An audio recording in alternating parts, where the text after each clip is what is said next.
нийтдээ энэ ажлын хэсэг 4 удаа тараасан байна.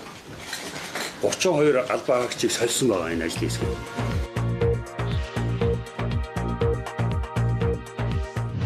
Эвтэр хоорондоо ярьж ирсэн. Өөрөндөө дуудаад дарамтлаад энэ хэргийг хаагээд ах юм цайд баслаа. Иймэрхүү юмнууд бол одоо үлхэн гарч эхэлнэ.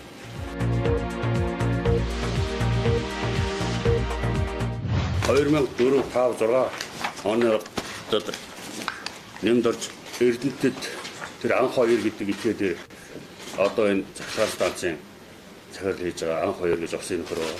Энэгээр дамжуулж одоо 42 сая долларын бараа нийлүүлсэн байдгийг. Тэгээ энэ хэрэг алтан ууийг Эрдэнэтийн захирлыг дуудаж үүрэгдсэн.